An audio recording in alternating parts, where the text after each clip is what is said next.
Le Nouvel Esprit Public, Philippe Meyer, bonjour.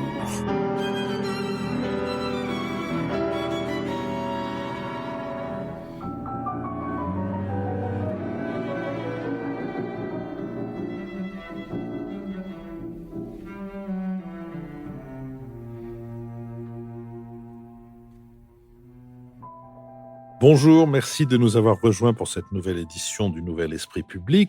Nous, c'est-à-dire François Bujon de l'Étang, ambassadeur de France, Béatrice Gibelin, directrice de la revue Hérodote et de l'Institut français de géopolitique, Marc-Olivier Padis, je respecte l'ordre alphabétique, Marc-Olivier Padis, directeur des études de la Fondation Terra Nova, et Lucille Schmitt, membre du comité de rédaction de la revue Esprit.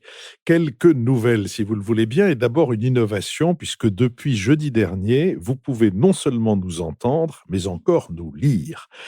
En effet, sous l'onglet « Lisez-nous » et sous chaque lien avec un de nos enregistrements figure désormais un résumé, un abrégé, un compendium, un épitomé, un digest des propos échangés lors de l'émission du dimanche précédent.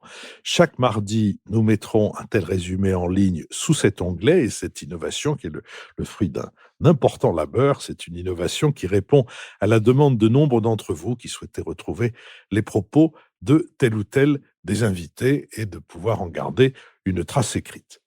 Nous sommes partenaires, comme vous le savez, de l'hebdomadaire Le 1, qui pose la question « Comment écouter le peuple ?»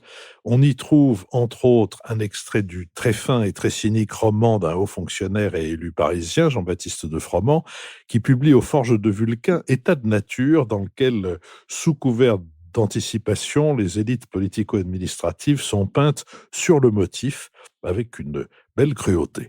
On y trouve aussi un texte sur la myopie des sondages du sociologue et statisticien Lou Wolf et un entretien avec l'historien Gérard Noiriel sur la notion de peuple, sur la violence et sur ce qu'il appelle l'invisibilisation des classes populaires.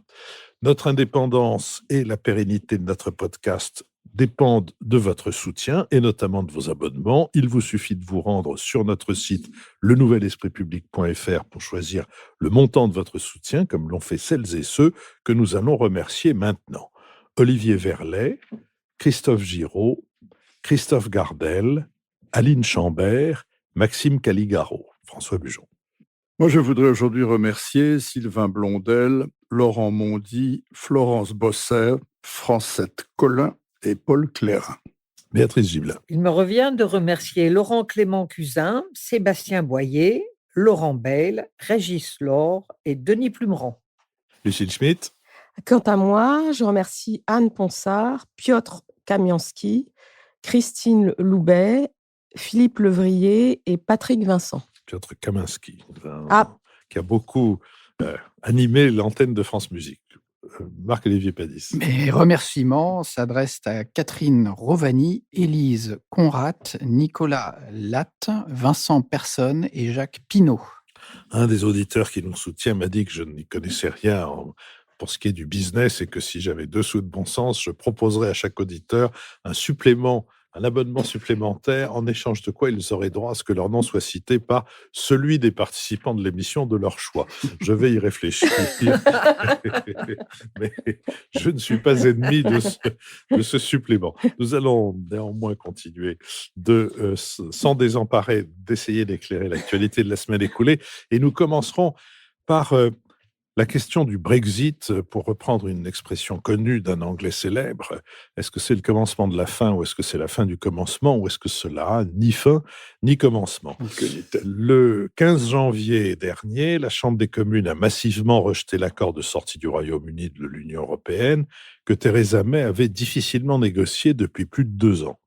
Ce sont 432 membres qui s'y sont opposés sur une totalité de 650 parlementaires, soit seulement 202 voix pour soutenir la première ministre britannique.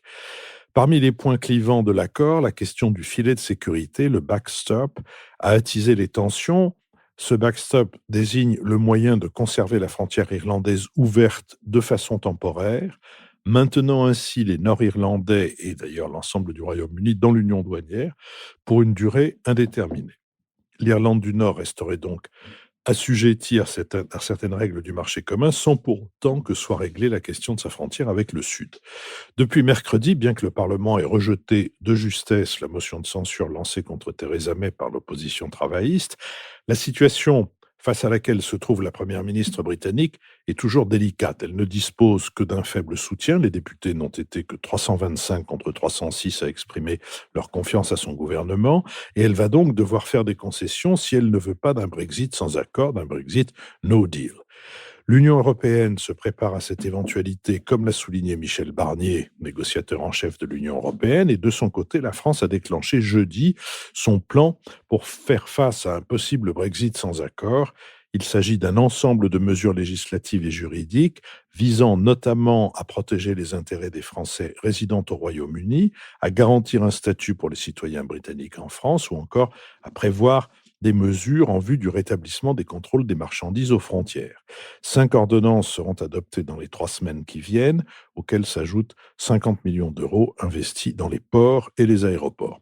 Ce même jour, dans une lettre publiée par le quotidien britannique The Times, plus de 170 patrons du Royaume-Uni ont appelé à un nouveau référendum, alors même que le Parti conservateur au pouvoir et le Parti travailliste, principal parti d'opposition mené par Jeremy Corbyn, rejettent pour le moment l'idée d'un nouveau vote. Theresa May a jusqu'à demain, lundi 21 janvier, pour présenter son plan B devant la Chambre des communes. Il sera soumis au vote du Parlement le 29 janvier. Sur cette question, François Bujon de l'Étang. Voilà, je suis content que ce ne soit pas moi qui ai été chargé d'élaborer le plan B. Il faut déjà se satisfaire de ce dont on peut se satisfaire. Je suis, comme vous le savez, parce que je l'ai déjà dit dans cette émission et sur cette antenne, convaincu que la Grande-Bretagne vit un moment historique important et complètement négatif et qu'elle commet une erreur historique, je l'ai déjà dit, puisque finalement elle avait réussi à force, si vous me permettez cette expression peu diplomatique, d'enquiquiner ses partenaires européens par obtenir une Europe à la carte qui lui convenait et dans lequel elle avait obtenu à peu près tout ce qu'elle voulait, y compris des opting out, comme on dit si bien dans la langue de Shakespeare, pour ne pas participer aux politiques auxquelles elle ne voulait pas participer. Donc, cette façon, on dit se tirer une balle dans le pied, mais c'est plus grave encore, cette façon de se défenestrer soi-même est tout à fait spectaculaire. Et c'est assez rare dans l'histoire que de voir un peuple tout entier se livrer à une telle erreur historique.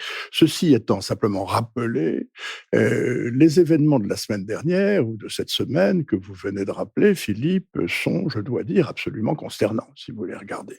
Ils n'étaient pas inattendus. Tout le monde pensait que le jour où elle serait obligée de soumettre son accord à la Chambre des communes, Mme May essuierait un échec. Elle en était la première convaincue, et c'est la raison pour laquelle elle avait différé ce vote de quelques semaines déjà. Mais l'ampleur de la défaite est consternante.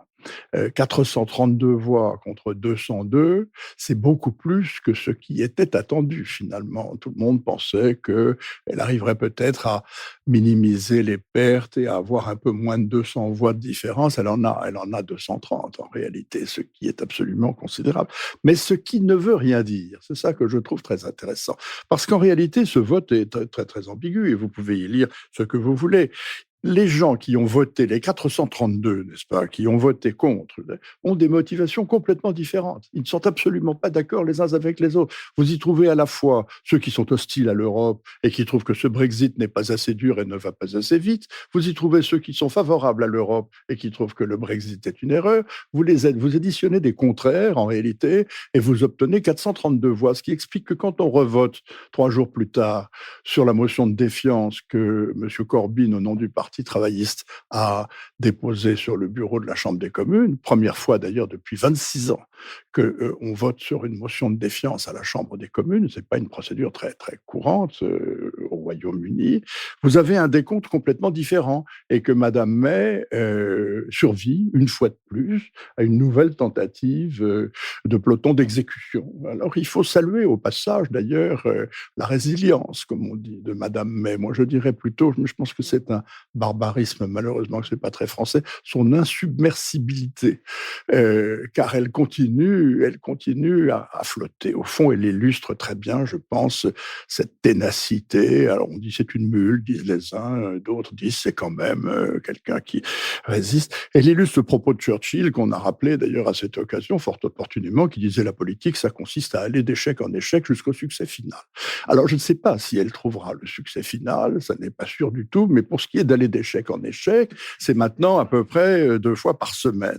Alors la voilà, la pauvre dame, avec l'obligation de produire un plan B d'ici lundi, et on se demande vraiment ce que peut être un plan B en réalité. Les Européens rappellent, et quand ils ne le font pas à 27, c'est la France et l'Allemagne qui se chargent de le rappeler, qu'il n'y a rien de plus à négocier. Finalement, on a fait le maximum de ce que l'on pouvait faire, et cette idée du backstop, qui est un mot difficile à comprendre, cette idée du backstop, c'est-à-dire de faire en sorte que le Royaume-Uni reste dans l'union douanière de façon à éviter le rétablissement d'une frontière dure entre l'Irlande du Nord et la République irlandaise, n'a pas d'autre solution que celle qui a été proposée. C'est ça qui est extraordinaire. Et d'ailleurs, j'en profite pour rappeler et souligner une fois de plus l'absurdité de cette situation, que le problème de la frontière irlandaise est un problème qu'on a découvert avec un retard incompréhensible.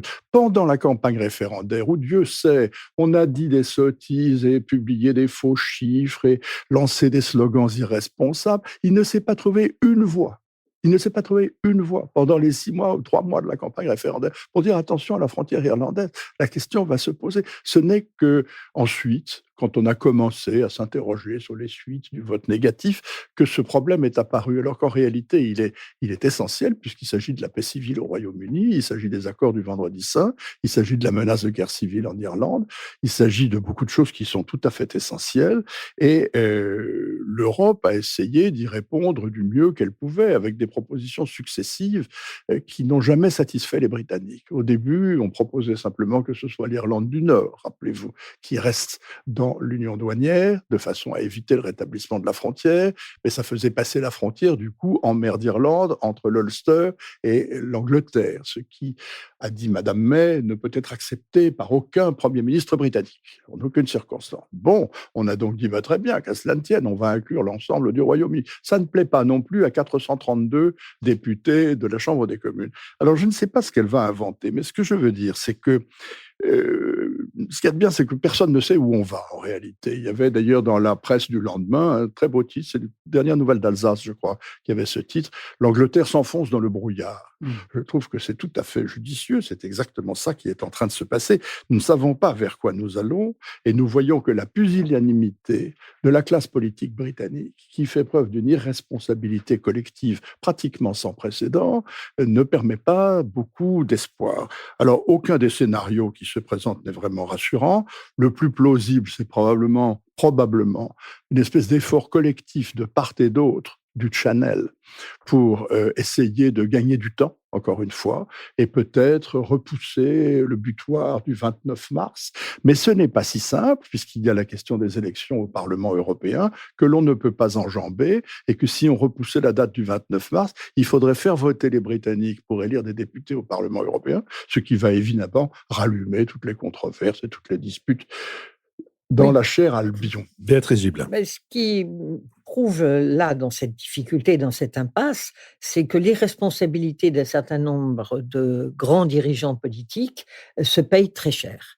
Et on a un David Cameron qui a été d'une légèreté totale, qui, pour des raisons internes à son parti, n'arrivant pas à régler ce problème de division entre ceux qui étaient au fond pro-européens et ceux qui ne l'étaient pas, a trouvé cette solution extrêmement dangereuse et qu'on sait être dangereuse dans les démocraties.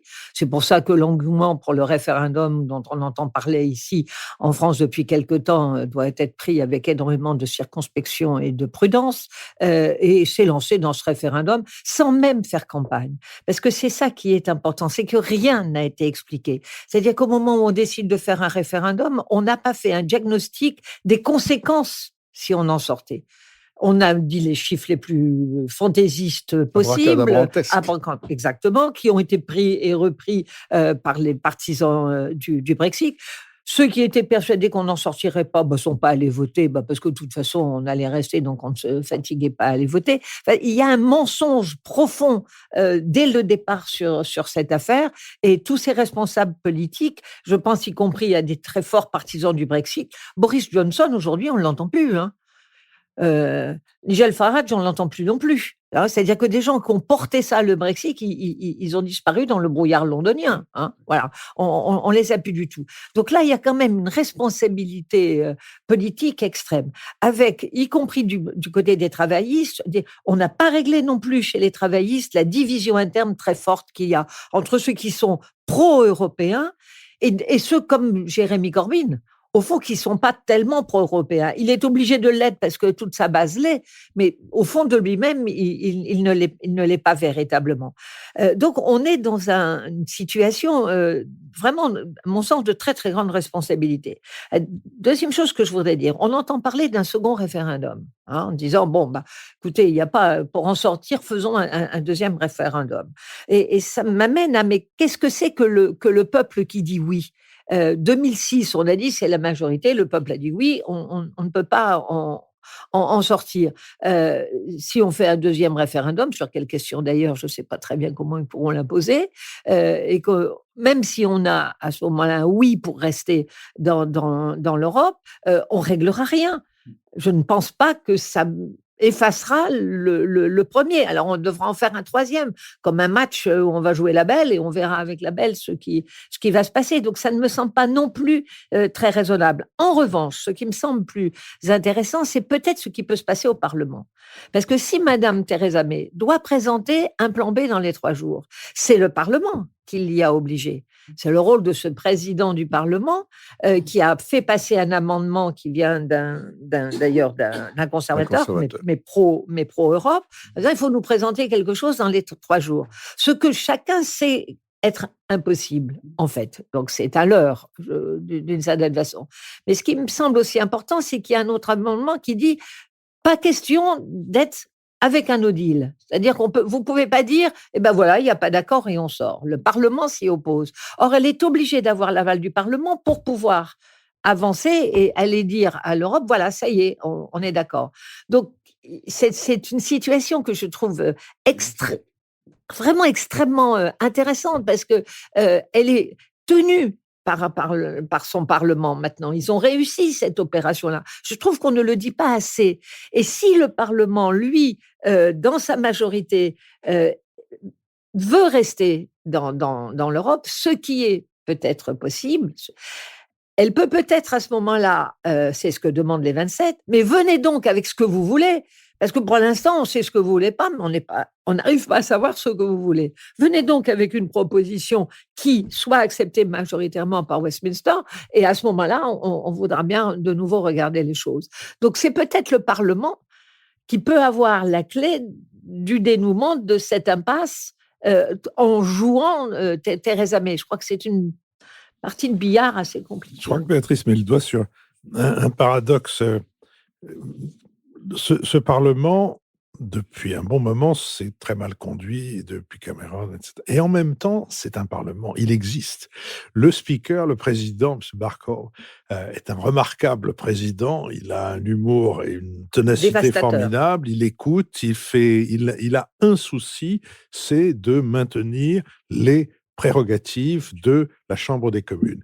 Et donc, il y a en même temps une vraie vie parlementaire avec des députés qui peuvent voter selon leurs convictions ou leur opinion dût-elle changer quelques semaines plus tard, et non pas selon la discipline de parti, et en même temps ce comportement dont François soulignait la médiocrité à bien des égards. Simplement, je regarde de temps en temps les débats de la Chambre des communes et je me dis que il y a entre le président de l'Assemblée nationale française et le speaker de la Chambre des communes une différence qui n'est pas seulement de degrés. Marc-Olivier Padis. Mais je voulais me concentrer précisément sur la situation du Parlement, parce qu'effectivement, c'est ce qui est en train de se passer en ce moment, c'est que le Parlement reprend la main dans une situation où Cameron, en choisissant le référendum, finalement, avait fait un acte tout à fait inhabituel dans la culture politique britannique. Et donc, on revient sur les fondamentaux de la culture politique britannique, c'est-à-dire c'est le Parlement qui est le lieu de la décision politique, qui est le centre de la position.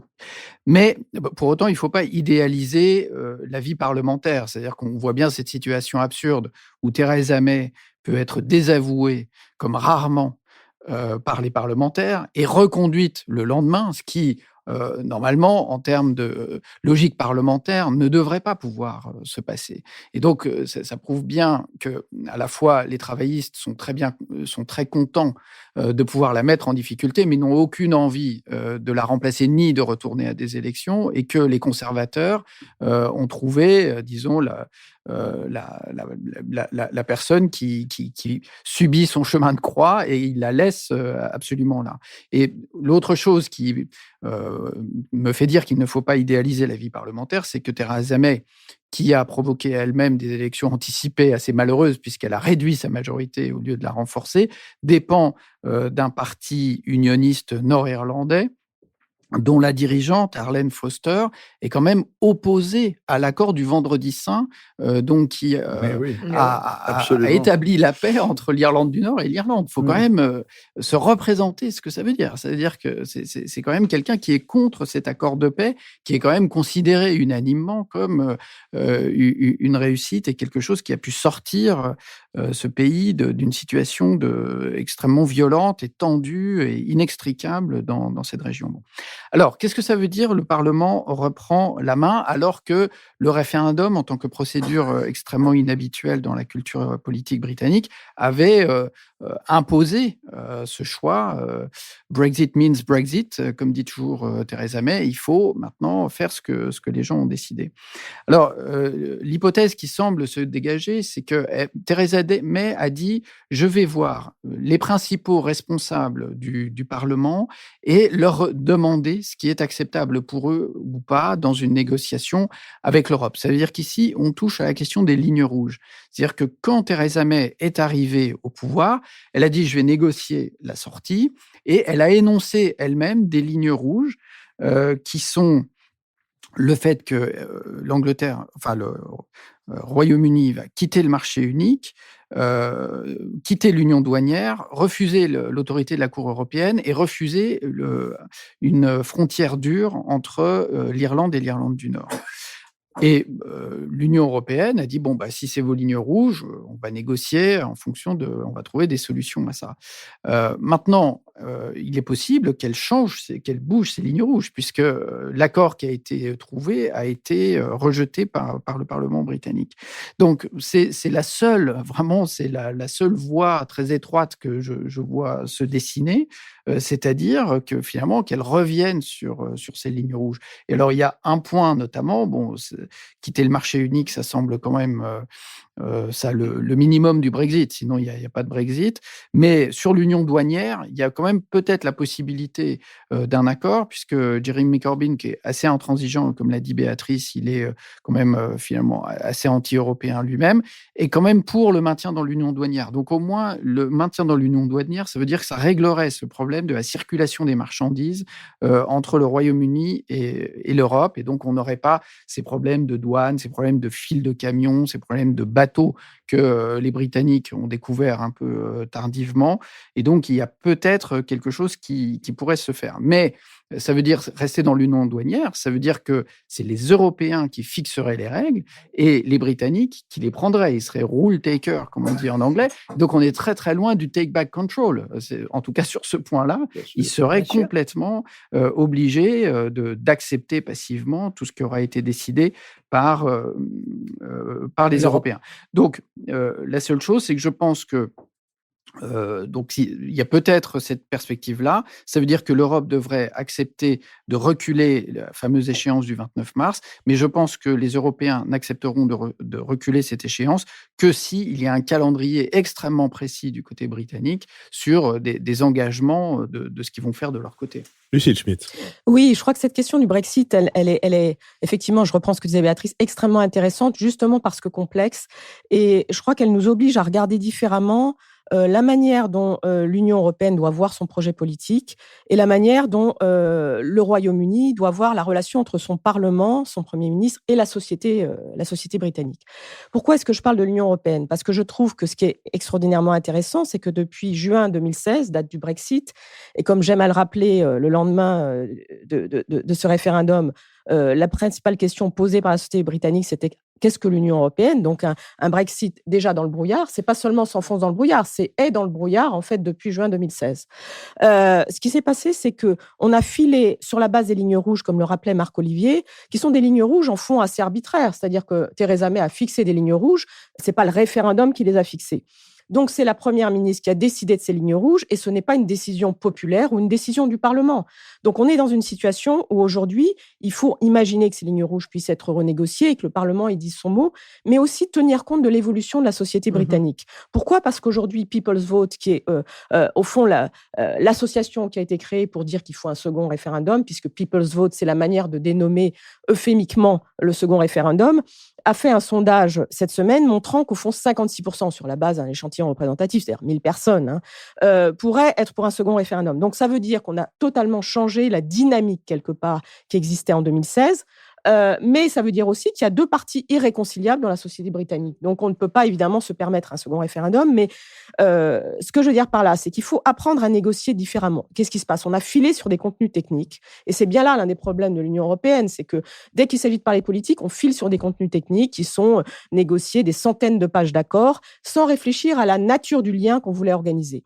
On ne voulait pas de ci, on ne voulait pas de ça, c'était ça les lignes rouges. On aurait dû faire des lignes vertes, qui étaient au fond, à partir d'un référendum qui disait qu'on voulait quitter l'Union européenne, comment est-ce qu'on fait pour organiser un lien qui soit un lien viable pour la société britannique comme pour l'Union européenne, et non pas dire on ne veut pas de ça et ça, c'est rentrer dans une logique thatchérienne, alors même que ce qui a été démontré depuis 2 ans et demi, c'est qu'au fond, une grande partie des Anglais, de la société britannique, des Irlandais du Nord, ont envie de rester au sein de l'Union européenne, et qu'une autre partie dit il faut la quitter pour retrouver la puissance de l'Empire. Entre-temps, il y a quand même eu Donald Trump qui a démontré que le partenariat privilégié entre entre le United Kingdom et les États-Unis n'avait plus de raison d'être, puisque Donald Trump ne fait de partenariat avec personne, il fait des partenariats avec ses tweets.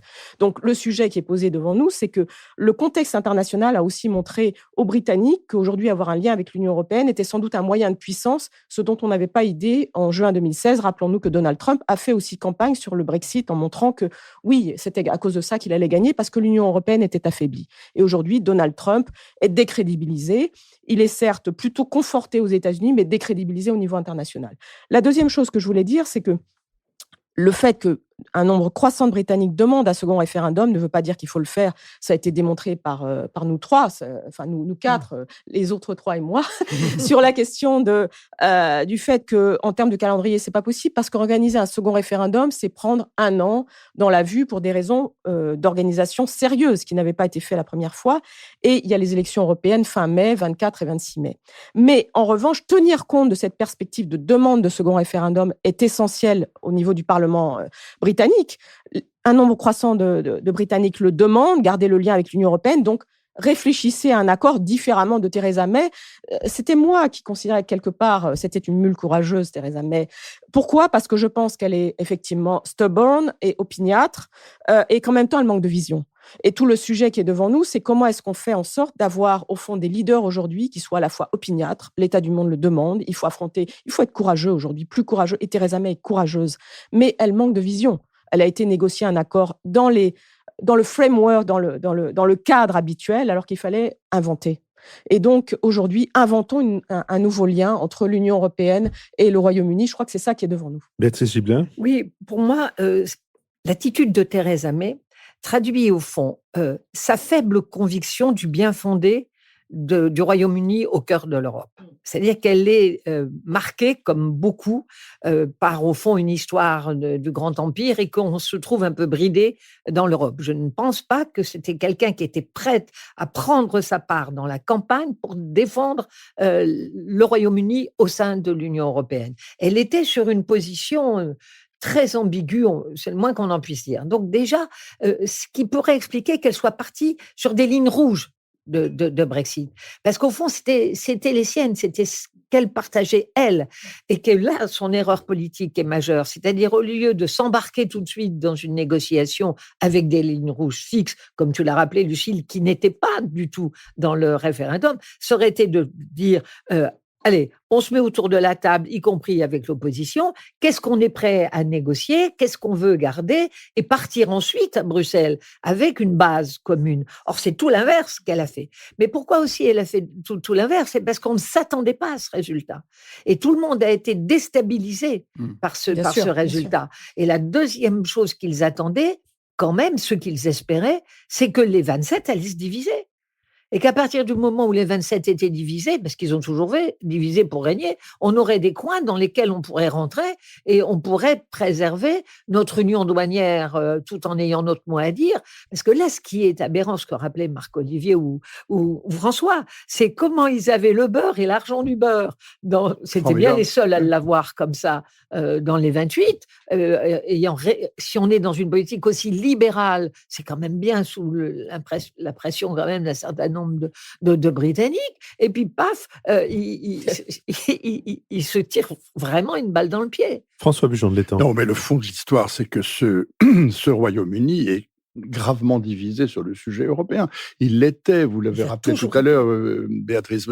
David Cameron a fait ce référendum parce qu'il voulait en finir avec les divisions au sein du Parti conservateur sur l'Europe. Il a réussi à les exacerber, à ruiner sa propre carrière et à mettre en danger l'unité du Royaume-Uni. Encore bravo, ça c'est vraiment un résultat. Il est très content de ce qu'il a fait. Résultat spectaculaire. Bon, il l'a encore dit. Voilà. Alors, ils sont très divisés. C'est une raison pour laquelle on ne peut qu'être sceptique devant l'idée d'un second référendum. D'abord, personne ne sait comment y parvenir, c'est très compliqué. Ensuite, rien ne vous dit qu'un second référendum ne va pas vous donner à nouveau 50-50. On ne sait même pas en effet sur quoi il aurait lieu. Et ce n'est pas une façon, c'est kicking the can down the road, comme on dit si bien en anglais. C'est-à-dire que vous donnez votre coup de pied dans la boîte de conserve pour la faire descendre le trottoir, plutôt que de vous baisser pour la ramasser et la mettre à la corbeille. C'est à peu près ça.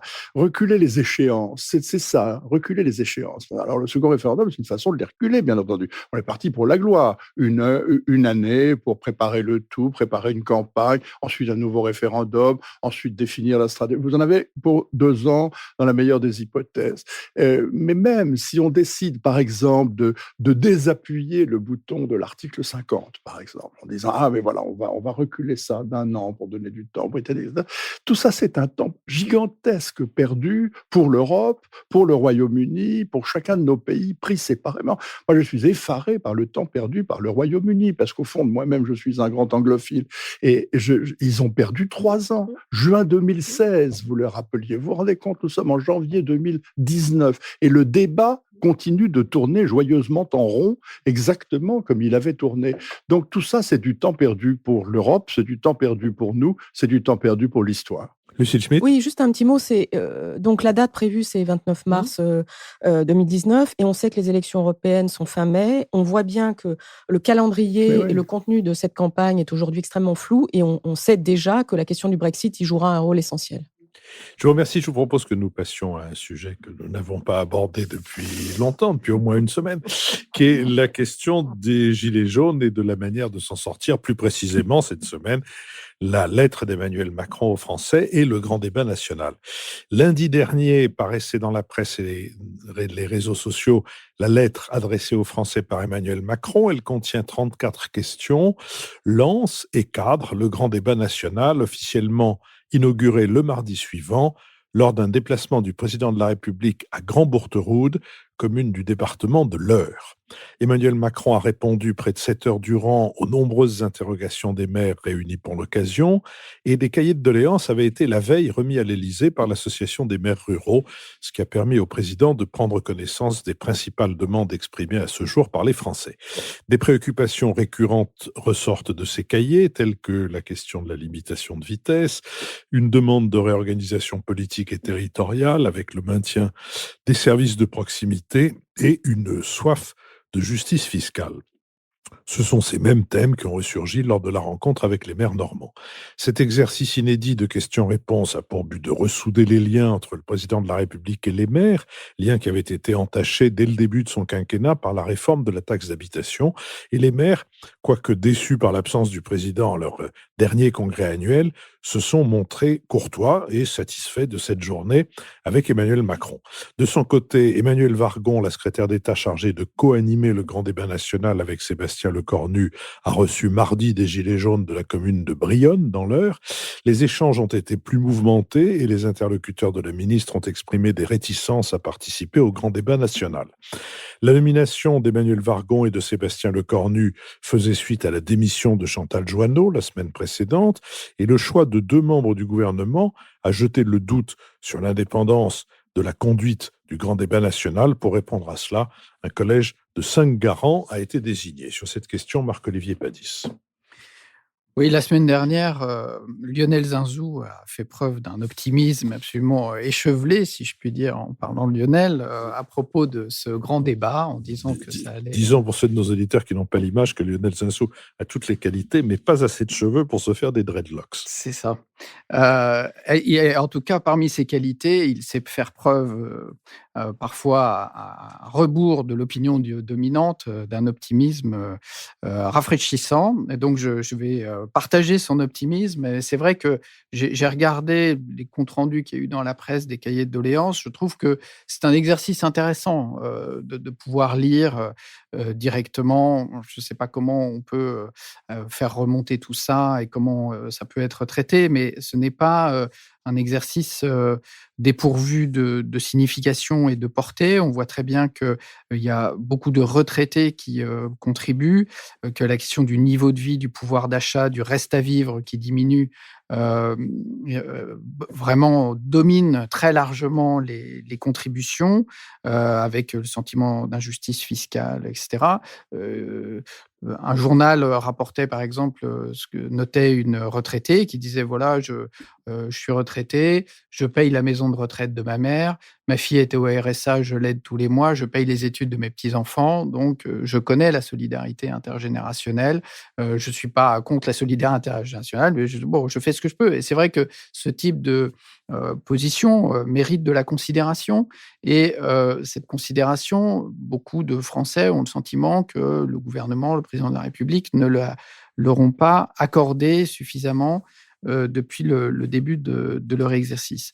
Alors ensuite, sur les interventions, maintenant le lancement du grand débat, je suis vraiment partagé. C'est-à-dire que je trouve que le site du grand débat est bien fait. Il y a la présentation des 4 thèmes où on peut regarder une mise en état du débat, des questions qui sont bien formulées, qui sont intéressantes, qui peuvent donner lieu à un débat. Elles sont là pour ça et je trouve que ce n'est pas inutile. Ce que je ne comprends pas, c'est les interventions du président de la République en province que vous avez décrit. C'est-à-dire, à la fois, c'est une réussite, mais c'est une réussite ambiguë. C'est-à-dire qu'il est resté 6h30 avec les maires normands. À la fin, il a eu droit à une standing ovation.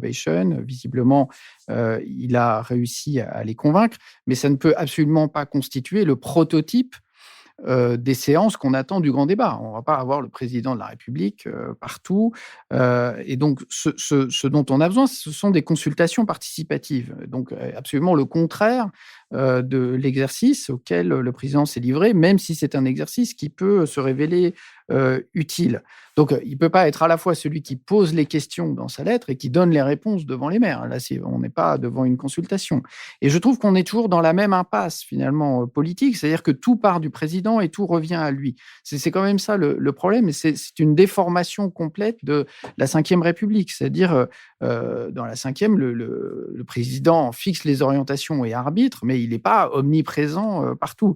Et ça, je pense que ça reste le message que le président n'a pas entendu. Il pense qu'avec ses petits bras, il doit régler tous les problèmes de la France, alors que la question de la représentation, elle est différente. Et c'est ça que le grand débat doit pouvoir faire ressortir, c'est-à-dire une expression différente, une volonté de participer, une politisation différente. Mais là, on n'est pas encore dans cette configuration.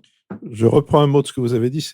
Vous avez dit, il pense qu'avec ses petits bras, il doit régler tous les problèmes. C'est une hypothèse possible. L'autre que je soulève, c'est qu'il pense qu'il n'y a que lui qui ait des bras assez puissants pour régler tous les problèmes. Et du coup, l'absence du gouvernement, l'absence du Premier ministre, l'absence du Parlement Mais la réussite de son intervention, en Normandie, en un sens, est un peu malheureuse parce que ça ne peut que le conforter dans cette idée qu'il n'y a que lui qui est capable de, renverser, en fait, une situation, un peu adverse et donc effectivement, il coupe les jambes de son gouvernement, pour rester dans des métaphores J'en profite corporelles. pour dire que nous enregistrons cette émission avant, Mmh. juste avant, mais avant Souillac. la visite dans le Lot Souillac. de la Souillac. Souillac, où le président était allé en février 2017, au moment de sa campagne, et où il avait d'ailleurs beaucoup parlé de ceux qui se sentaient abandonnés par le reste de la société. Lucille Schmitt. Oui, Marc Olivier a raison de souligner qu'il y a une ambiguïté, une contradiction dans les termes, mais elle tient même au mouvement des Gilets jaunes. C'est-à-dire que les Gilets jaunes, de toute façon, quelle est leur principale revendication? C'est la démission d'Emmanuel Macron. C'est pas le référendum d'initiative citoyenne.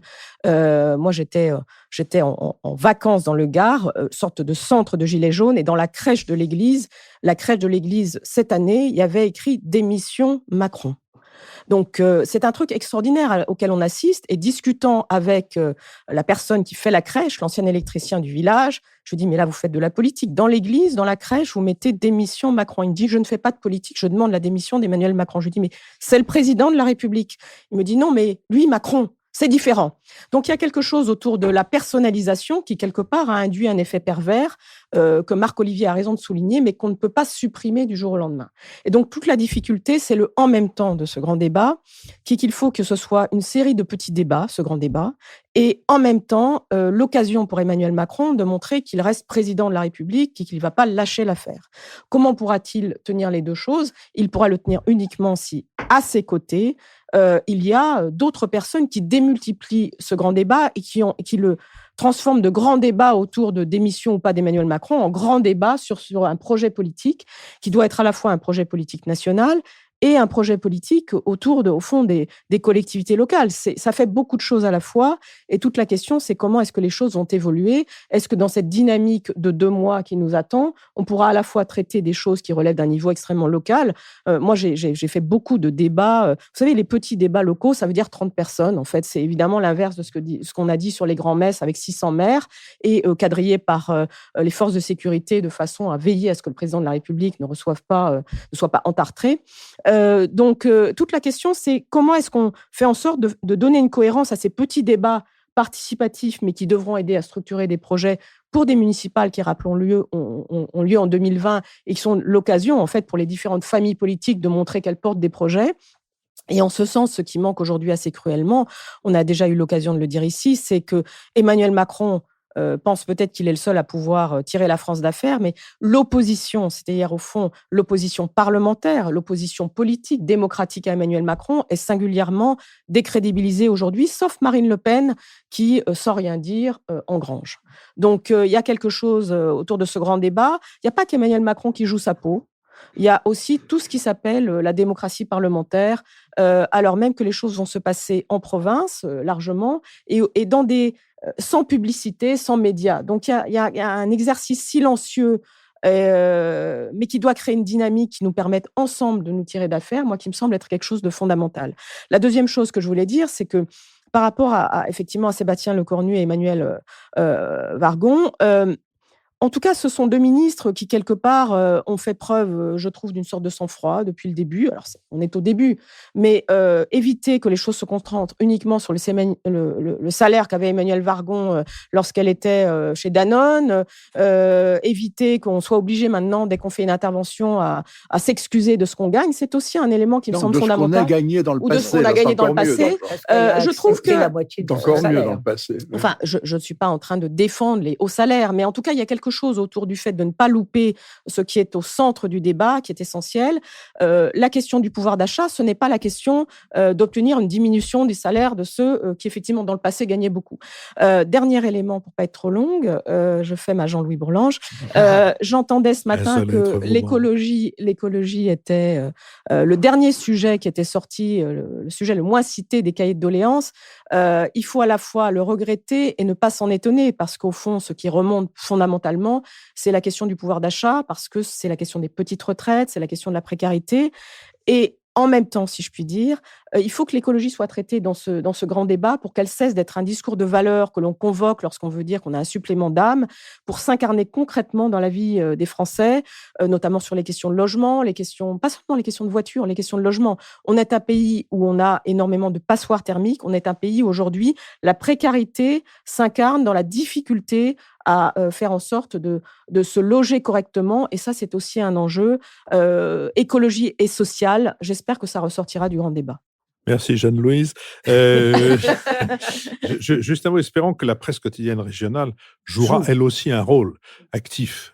Elle en a besoin et nous aussi. Béatrice Gibelin. Il y a une question importante, c'est qu'en fait, les Gilets jaunes, ou tout le moins leurs leaders, parce que c'est quoi les Gilets jaunes, hein, c'est aujourd'hui 50 000 personnes qui manifestent. Si on veut prendre les Gilets jaunes, si j'enlève ce qui se passe sur des réseaux sociaux, sachant quand même qu'on a des algorithmes qui contribuent à donner une puissance à ces réseaux sociaux qui ne correspond pas forcément à ce qui est une adhésion forte d'une majorité de Français. Alors, ils ont beau se décréter le peuple, ceux qui ne sont pas plus que nous sommes aussi le peuple, me semble tout à fait important. Or, eux, le grand débat, ils n'en veulent pas, profondément. Donc, c'est d'autres Français qui ne sont pas forcément hostiles aux Gilets jaunes, mais qui ne sont pas non plus forcément très supporters des Gilets jaunes. Donc, il y a déjà là, à mon sens, un décalage, si vous voulez, un fossé entre penser qu'avec ce grand débat, on va régler la question des Gilets jaunes. Je pense que les Gilets jaunes, ce n'est pas ça qu'ils veulent. D'ailleurs, ils ne savent pas trop bien ce qu'ils veulent, à part la démission de Macron, comme tu l'as bien rappelé, mais que ça, ils ont peu de chances de l'obtenir. Et que surtout, que ça ne s'arrête pas. Parce qu'il y a quand même j'étais moi aussi en province pendant les vacances, et aussi on a discuté, il y a un plaisir à exister dans ces moments-là, et une forme de chaleur humaine, enfin. Et alors, ils filtrent plus les carrefours, ils sont encore présents sur les carrefours, mais j'étais dans le sud aussi, j'ai été frappée du nombre de voitures qui met un gilet jaune. C'est pour passer sans problème sans doute, et il n'y a pas forcément d'adhésion, mais un petit coup de klaxon ou un truc comme ça. Mais ça n'a rien à voir avec le grand débat. C'est ça qui me semble intéressant. Le grand débat, comme tu l'as dit, Lucile, il a un problème parce qu'il y a des choses qui se passent au niveau national, mais beaucoup du quotidien des Français difficiles, c'est au niveau local qu'on va devoir essayer de les régler. Proximité des services publics. Au fond, qu'est-ce que vous voulez ? Est-ce que vous voulez plus de covoiturage ? Est-ce que vraiment on doit rouvrir la ligne de train ? Mais est-ce que vous prendrez le train à ce moment-là ? Enfin, des choses comme ça. Et comment essayer, j'allais dire, d'argumenter entre ce qui va être une démocratie locale sans doute très positive, mais qui va être essentiellement le fait de gens âgés, d'abord parce qu'ils ont le temps, et qui vont y aller, mais qu'on va avoir sans doute très peu de jeunes actifs, ou d'actifs, sauf peut-être sur le site.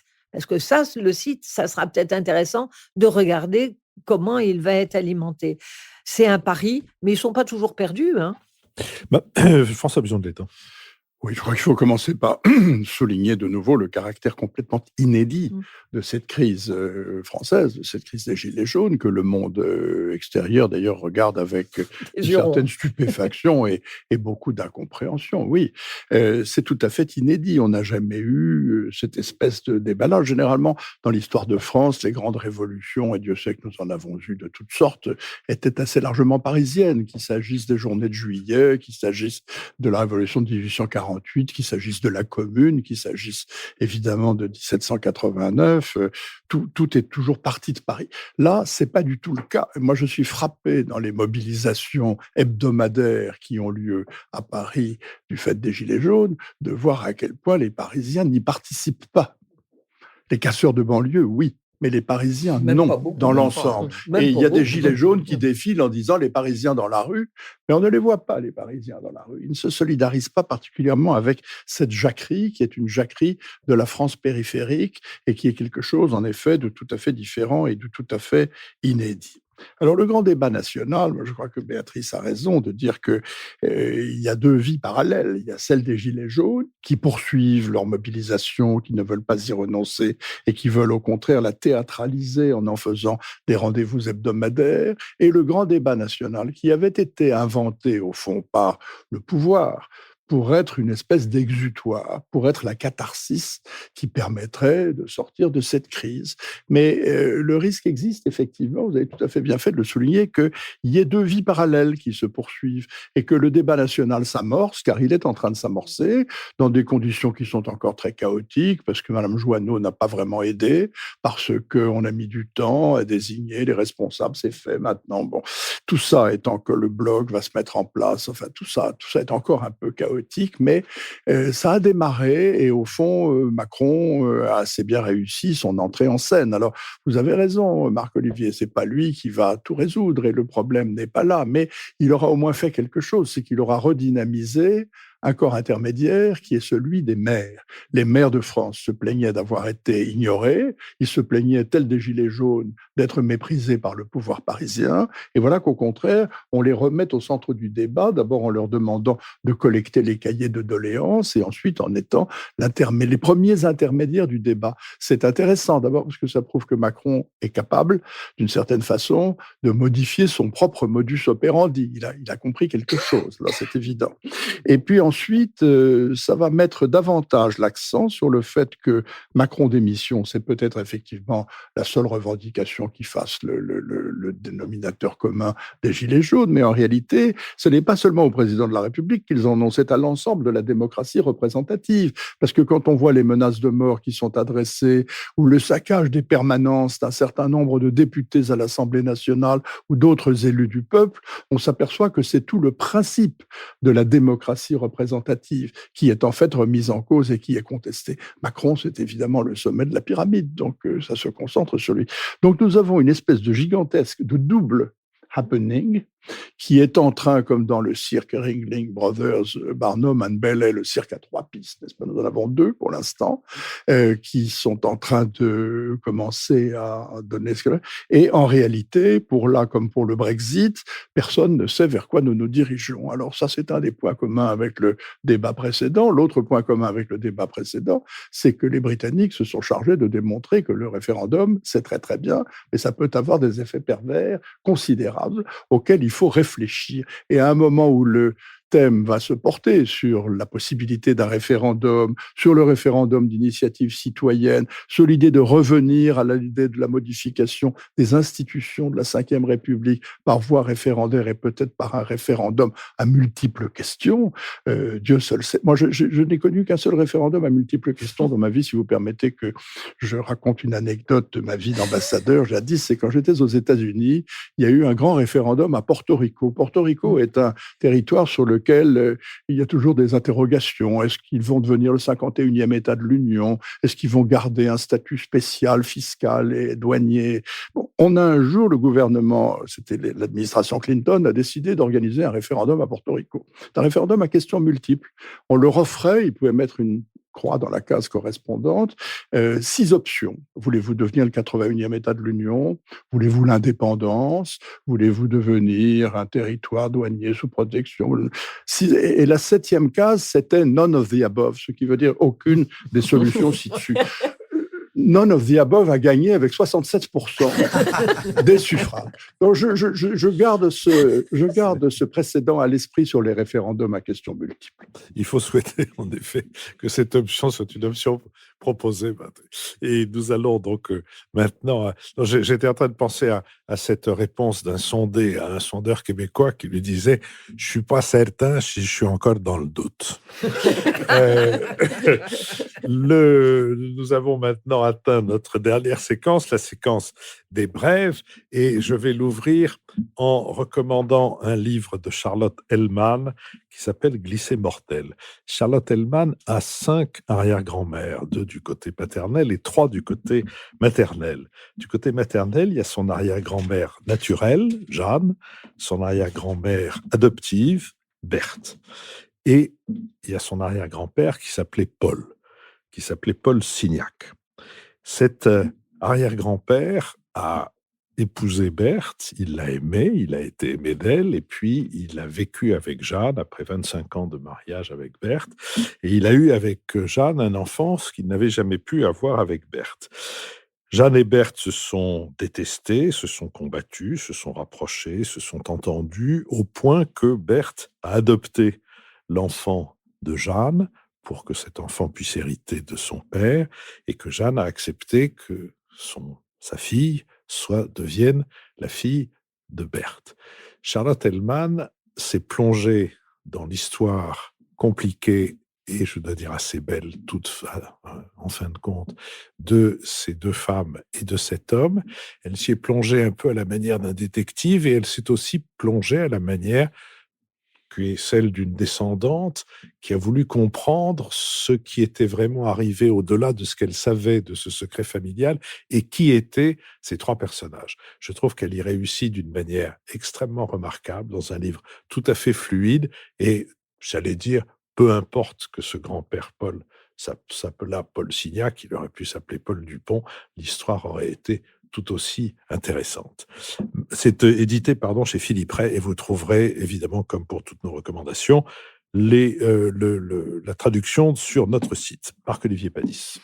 Alors, je voudrais recommander le numéro de janvier de la revue Esprit.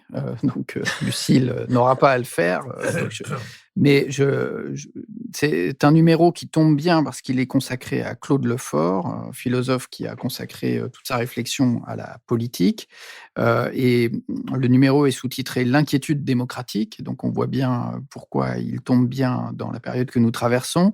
Et aussi parce que Claude Lefort est justement un philosophe qui a beaucoup réfléchi sur cette figure du peuple. On a discuté de ça tout au long de nos deux sujets. On dit le peuple a parlé, que veut le peuple c'est moi, le peuple c'est nous.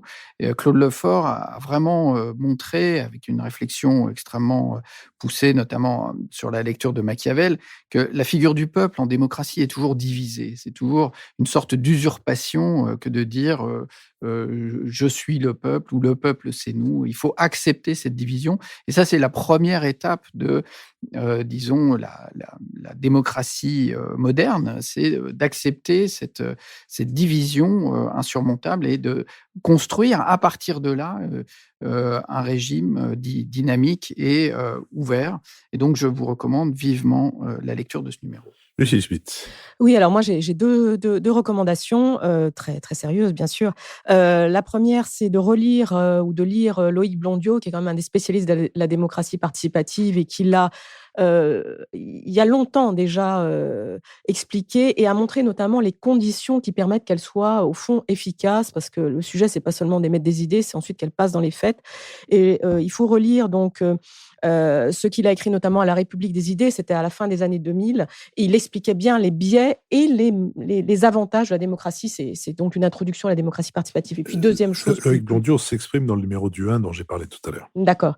Et deuxième chose peut-être plus drôle, je pense que nous sommes très attachés à notre relation avec les Anglais, les Britanniques, et je pense qu'il faut regarder les films des Monty Python, parce que je pense qu'il ne faut pas oublier que la Grande-Bretagne, le Royaume-Uni, c'est l'humour, c'est l'ironie, c'est le détachement, la distance, et que parfois, nous, dans nos gilets jaunes, on en manque un peu. Sachons trouver l'ironie britannique par rapport aux gilets jaunes, et regardons donc de nouveau les films des Monty Python. Béatrice Gibelin. Moi, ce sera quelque chose de beaucoup plus classique, mais qui m'a beaucoup émue.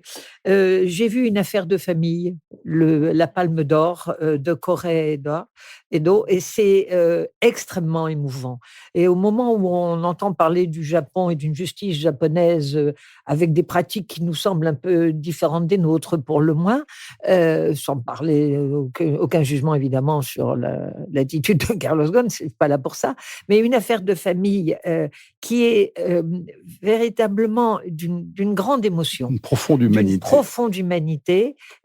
C'est complètement déglingué et sa vie de petit larcin, de petites solutions au quotidien, mais tout ça avec énormément d'amour. Et je ne sais pas si vous aviez vu Tel père, tel fils, mais c'était aussi un très, très grand film, au fond, sur les enfants qu'on a et des enfants qu'on choisit. C'est absolument François Bujon de remarquable. l'Étang. Je joins mes applaudissements aux vôtres, Béatrice, et vous auriez pu allonger la liste des bons films pleins d'humanité de M. Corée-Eda Oui. en y ajoutant Notre petite sœur, qui Oui. est un film magnifique également. J'ai beaucoup moins drôle, malheureusement. Je voulais quand même, au risque de me faire arracher les yeux probablement par Lucile, recommander un brillant plaidoyer contre les éoliennes, que je poursuis pour ma part d'une haine inextinguible, très bien écrit par deux auteurs, Pierre Dumont, qui est un industriel, et Denis de Kergorlet, qui lui est un homme qui s'est adonné à l'action associative, notamment au bénéfice du patrimoine pendant des années et des années.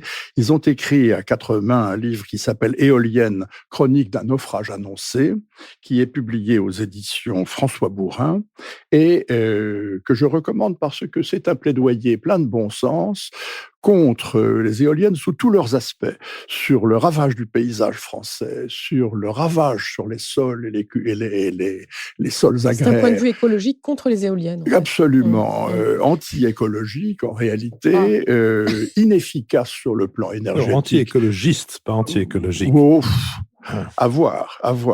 En tout cas, très inefficace sur le plan, bien entendu, énergétique, puisqu'il s'agit d'une énergie intermittente, une énergie chère, et chère pour le consommateur, puisqu'il y a une stockable. politique volontariste qui consiste à forcer l'EDF a racheté au-dessus des prix du marché les kilowattheures produits par les éoliennes, et le tout, je les vois pousser parce que j'aime le paysage français et que je roule en France, et je les vois pousser comme coquelicots au printemps avec horreur, parce que ces vilains moulins à vent dont je regrette que Don Quichotte ne soit plus là pour les combattre, sont en train de ravager le paysage Nous allons français sans discuter, apporter aucune nous solution allons véritable discuter à la avec François transition hors antenne. énergétique. Je vous remercie. Je On rappelle à la crêpe. nos auditeurs qu'ils peuvent nous soutenir en se rendant sur notre site à la rubrique Soutenez-nous, qui trouveront tous les moyens de le faire. Je rappelle aussi que cette émission a été préparée avec Charlotte Montier. Je remercie Nicolas Tourneau qui a assuré le transfert sur le site de cet abrégé de l'émission dont je vous parlais tout à l'heure, puisque là aussi, je le rappelle également, vous pouvez désormais, à partir de chaque mardi, retrouver un abrégé écrit de la conversation que nous avons eue le dimanche précédent. Je remercie Benoît Carré qui a assuré cette transcription de la précédente conversation et qui assurera les suivantes, ainsi que notre producteur Nouvelles Écoutes, et c'est à l'arrière-boutique que nous avons enregistré cette émission avec Adrien Beccaria. Nous vous retrouverons, je l'espère, la semaine prochaine pour une nouvelle édition du Nouvel Esprit Public.